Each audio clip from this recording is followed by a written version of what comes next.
Ambassador Lakshmi M. Puri, former Assistant Secretary General, United Nations, joins us on the broadcast here. A very warm welcome to you, ma'am. Needless to say, we're all feeling dearly poor. It is raining here in the national capital. I'm feeling that it's some sort of a, emblematic, somber tone to the morning that we all woke up to this very day. But what are some of the first things that are coming to your mind when we're talking about this great leader that we will continue to look up to as his lasting legacy that he's left for us? Well, as someone who has worked with him, been associated with him, seen him over the decades in different avatars, and he really was a multifaceted personality. He was a scholar statesman, he was an academician, he was an economist, he was, of course, the prime minister, and before that, the finance minister. So, and I must not forget his role in the United Nations and in the multilateral diplomacy and thinking, and ahead of the curve thinking that was really the UN's and UN's forte. So he was very much engaged in that. So his contribution has indeed been signal in all of these areas. And as is being rightly said by all leaders from across the political spectrum, but also, I would say, in the diplomatic community amongst countries outside as well, the tributes are overwhelmingly endorsing the fact that we have lost a great leader who made historic contributions in many areas. And I have been associated with some aspects of those historic contributions, but others have been too. And I think we all recognize that without him, many of these signal advancements that were registered in Indian foreign policy, in particular, Indian economic foreign policy. And I want to emphasize that economic diplomacy, he was in many ways, along with Prime Minister Narasimha Rao at that time, he was the architect of economic diplomacy, economic foreign policy, and even as finance minister, he had a huge influence in our Look East policy, which was about looking beyond South Asia and looking into integrating with our natural cultural civilizational linkages with Southeast Asia and East Asia. Also becoming, elevating ourselves as a key player in the emergence of the Asian century, because that was when everybody was talking about the Asian century. And Ambassador, India's role in that could not have been played if we did not have this Look East policy. So he was very central to that.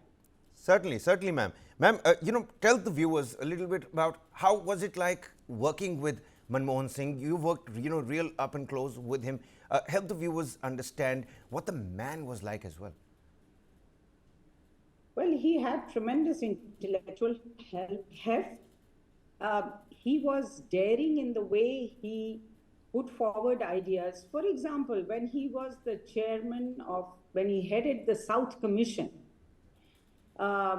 he would never flinch from telling the countries of the South, the developing countries, that you cannot blame the North, the Western countries or the developed countries, the industrialized countries alone for your economic woes. You have to pull yourself up and do what is necessary in terms of good governance, in terms of economic management, in terms of all the reforms that you need to bring into Well, a little bit of a technical difficulty over there. We're going to quickly sort that out. Ambassador Lakshmi M. Puri, former Assistant Secretary General of the United Nations, giving us that first-hand information. It seems like the ambassador is back with us. Ma'am, can you hear us in the studio? Hello. Yes, you're with us. Yes, ma'am, you're with us. Please complete your thoughts. So he was always ahead of the curve in terms of his expressing his views, no matter what the conventional wisdom was on many of these issues, including India's own policy, India's own attitude on certain North South issues. He questioned and he went ahead, like the Human Development Report of the UN. I remember his saying, I don't know why we are opposing the Human Development Report. It's an important marker of how the countries of the world are doing against certain metrics of human development, the whole concept of human development. So many of these things at that time seemed, you know, daring and unconventional, but he did not, uh, he did not hold back on advocating for change, change in economic policy, outlook, and the way we do our development. So that is something that I've seen, and he was always gentle but firm in the way he advocated something, and also the policies that he himself, as a policy maker, then implemented and got implemented, and also conceptualized.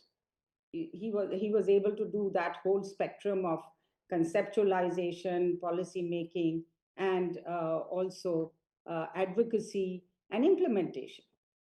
And he was the other aspect which I noticed when we used to go, as I was dealing with the Look East policy in and ASEAN in the Ministry of External Affairs, and he would go as finance minister, but he was very respected in the region because he was an advocate of India's integration into Asian economy.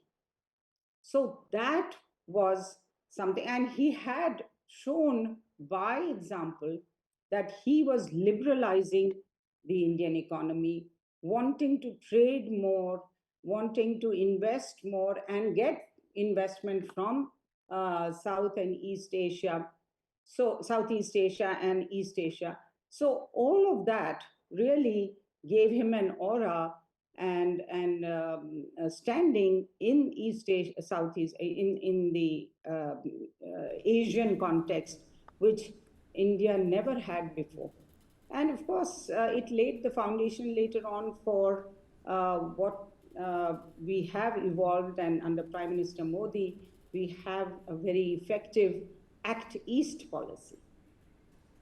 So that is certainly something that Ma'am, you know what? one. Ma'am, if I could just come in here. You know, a lot of people who were close to Dr. Manmohan Singh, they've been putting little, sharing anecdotes of what it was like. For some, it was a little bit of a gesture.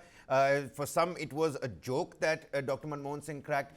For example, Asim Arun put up that picture when he was, part of the SPG, the closely knit circle, and he said that, these flashy cars, is a different ballgame. My car is that Maruti 800 that's, kept right there on the side. Could you help the viewers with a little bit of an anecdote that you shared with Dr. Manmohan Singh as well? Well, I think over the years, one has uh, experienced his very personal humanity. And he was always, whenever we would meet, uh, one thing I would say, he was a strong supporter of women's empowerment. He has daughters, and we used to always, in a way, joke about his having uh, three daughters, and we have two daughters, and how each of those daughters must be empowered. And I think that is so in his case. And it was always a pleasure to see how he dealt with women professionals. I think it was something that I will always remember with great respect and equal regard. That's a very important point. And, it often happens over the years. I've also seen, and also in international fora, I've seen sometimes leaders do not recognize, give equal regard to women's opinions. So I always found that women professionals' opinions, and I always found that he was equally attentive to what we had to say, and always respected that, and also was a very democratic ideas entrepreneur, in the sense that he would discuss with a lot of people and his team, what is the best way forward on certain issues, and then take a decision. He in that way he was very open to advice and others points of view. His speeches at the United Nations, that's something that people still talk about today as well. A lot of global leaders on their way to various state visits and foreign trips, there's a little bit of a dress rehearsal that takes place in the air, on the plane as well. When you were traveling with Dr. Singh, on these trips, could you help us understand, give us some sort of an inside scoop of what it was like when he used to discuss his diplomatic policies with his peers and of course the team that he was traveling with? You see, as a former bureaucrat, also, because that was the other avatar he had. And I remember we were going to Singapore, because Singapore was when we were negotiating our strategic dialogue partnership, and then we became full dialogue partner of ASEAN, and we were visiting Singapore, our first, which was our escort country, helping us become a full dialogue partner of ASEAN. I remember traveling with him to Singapore, and he would, first of all, he was a very conscientious reader of briefs. So, we bureaucrats and diplomats, first thing is to have a vision, a brief that sets out the vision of what is India's interest in a particular initiative, and a meeting, what is the meeting going to achieve, and what is it that we are seeking from our partners, who are our partners.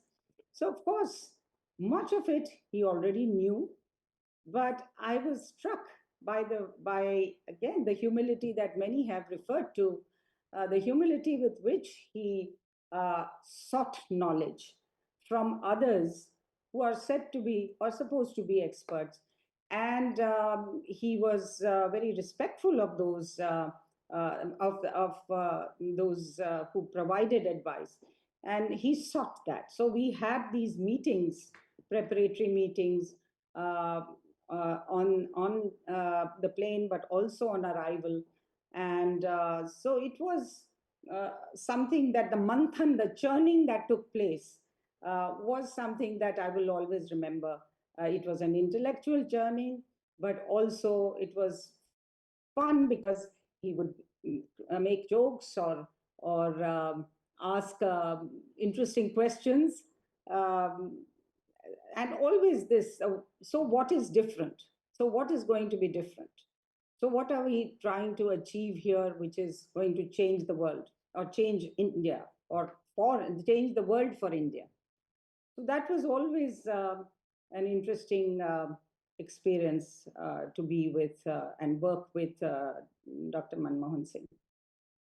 You know what? It's a treasure trove speaking to you. Before we let you go, there's one final question. If I, and it's a little bit of a task because you'll have to cherry pick some of his most important, contributions when it comes to India's foreign relations as well. As I said, economic diplomacy. Before, I think I would credit both PM Narasimha Rao and him for, and the foreign ministry at that time. Uh, I was there for 6 years in the Ministry of External Affairs.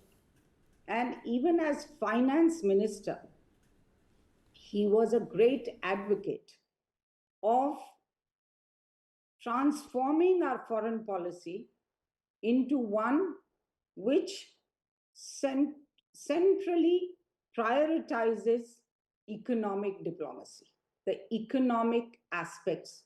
So that meant projecting India as a emerging economy, as a trade and investment and technology partner, as much as its political heft, its size, its security, strategic importance, because he recognized that in that world, post Cold War world, what was important was what is your economic worth in the world, in world affairs.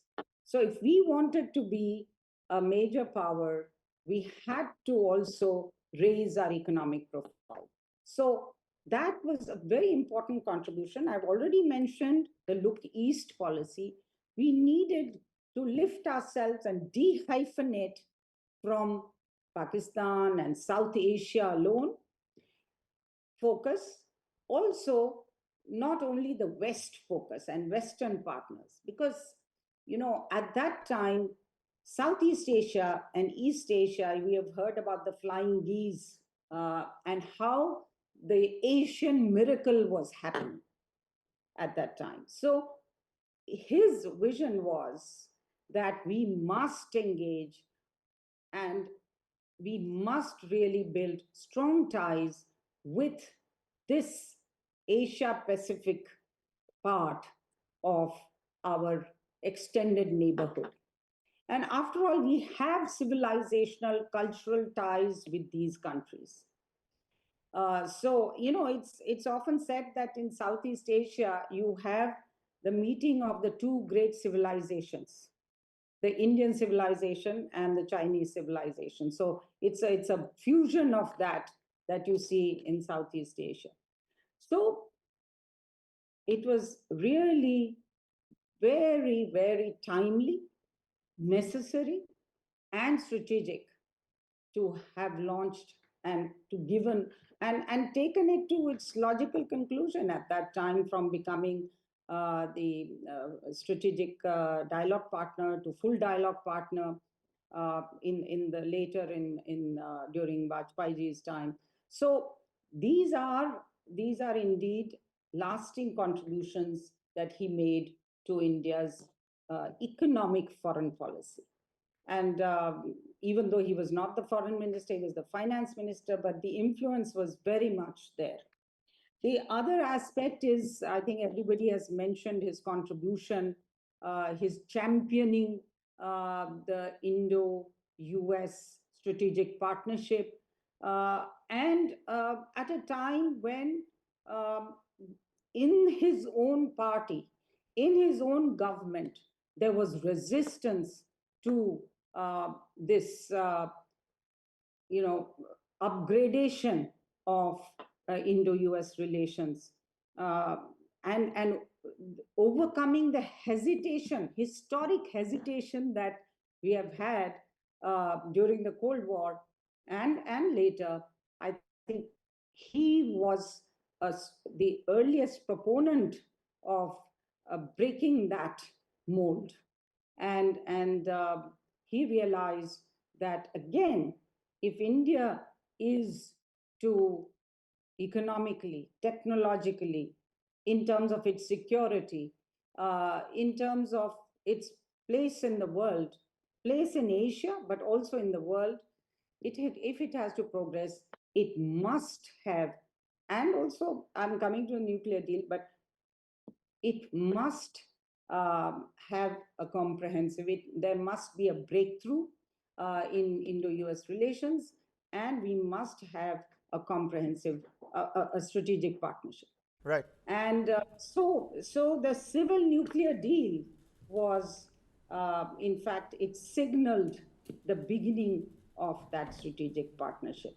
And we were recognized as a nuclear weapon power. I think this is a very important aspect. Without joining the Nuclear Non-Proliferation Treaty, we were removed. We had no restrictions after that on these on accessing dual-use technologies. We had better access, and that also then laid the foundation of what Prime Minister Modi did from 2014 onwards in forging a strategic, Right. comprehensive strategic partnership with the US, which is continuing to yield unprecedented results, Even and today. also which is something that is essential for in our journey towards 2047. Well, you know what, ma'am? You've given us such crucial anecdotes. You've given us, great information. On that note, ma'am, many thanks for joining us here on the broadcast. Ambassador Lakshmi M. Puri, former Assistant Secretary General.